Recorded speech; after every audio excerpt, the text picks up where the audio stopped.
Whoa. The broad area of forensic psychology. We're going to cover some of these in depth, but I really wanted to kind of give you an overall look, I guess, at all the different areas that fall under this umbrella of forensic psychology. So remember, if you stick with the original definition, which is anytime psychology is applied within the legal system, all of these apply. So some of the stuff we're going to talk more in depth. Insanity, you've all heard of that, right? Competency to stand trial. Guardianship, right? Do you need a guardian because you can't manage your own affairs? Well, that becomes a legal situation, right? I do a fair amount of guardianship evaluations.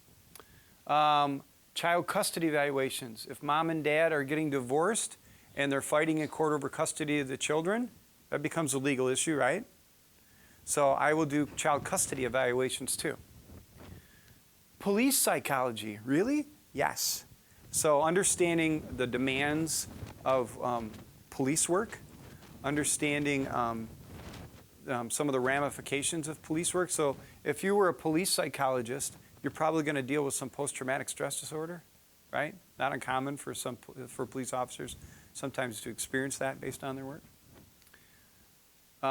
Fitness for duty. So I had to do a fitness for duty, actually, evaluation for another psychologist who got in trouble. That was just recently. Jury selection, risk for sex offending. Sometimes I have to evaluate people for the court and provide a risk based on the science of sex offending, what their risk will be.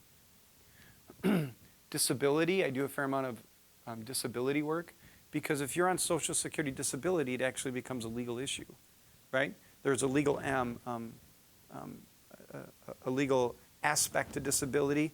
There's laws about disability. Americans with Disability Acts. A lot of times that one will fit over here to my friend's civil litigation. People get fired from their jobs, and they said, you fired me because of my disability. So the Americans with Disability Acts is a very specific law. And sometimes I'll work on some of those cases too. Fitness to carry a firearm. That's an interesting area.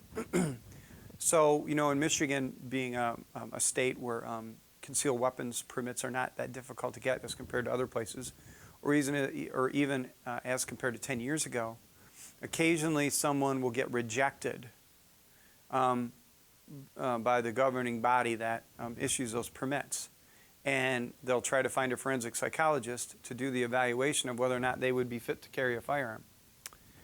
We, in my practice, have decided to not do those because the law about what needs to be involved in the psychological evaluation, for me to say it's okay for that person to have a firearm, even though they've got 3 domestic violence arrests and they've been hospitalized for psychiatric reasons on 5 occasions, high risk, and it's a kooky law. So that's the one thing in my practice that those of us who do forensic work will not do anymore. So it's a broad, huge area, and we're going to expand into some of these more in depth. I want to expand and talk a little bit more about the concept of fitness to carry a firearm. So in the United States, we are gun crazy, right? Well, that's the stereotype, but in my opinion, that is very true.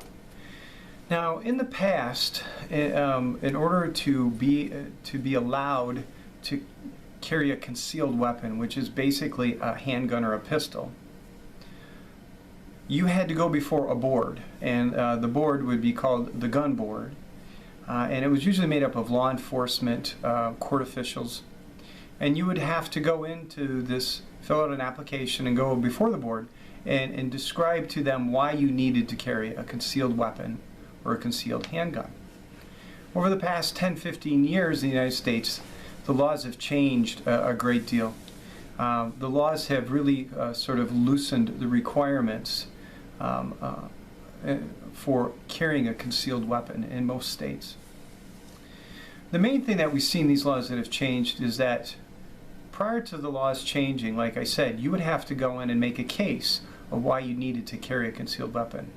The laws have now shifted, and now in most states, what happens is the state or the government needs to demonstrate or prove why you should not be allowed to carry a concealed weapon.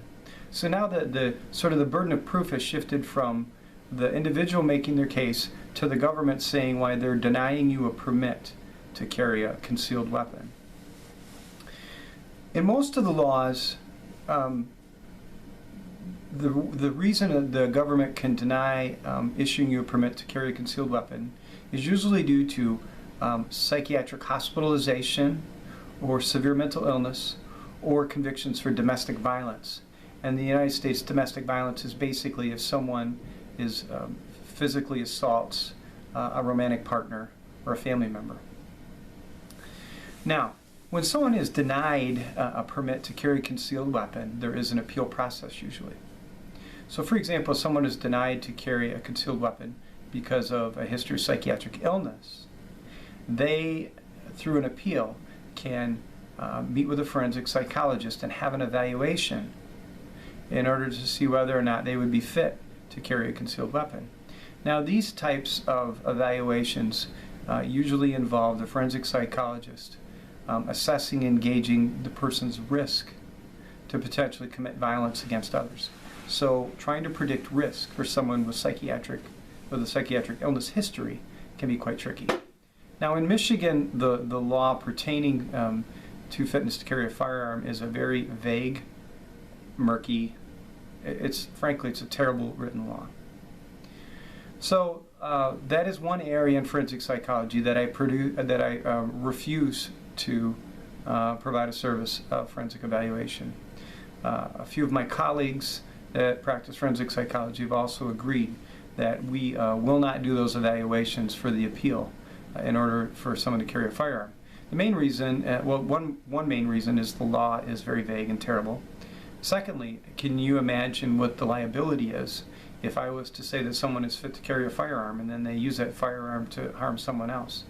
So that's one area of forensic psychology that I refuse to participate or practice in, and several of my colleagues also agree.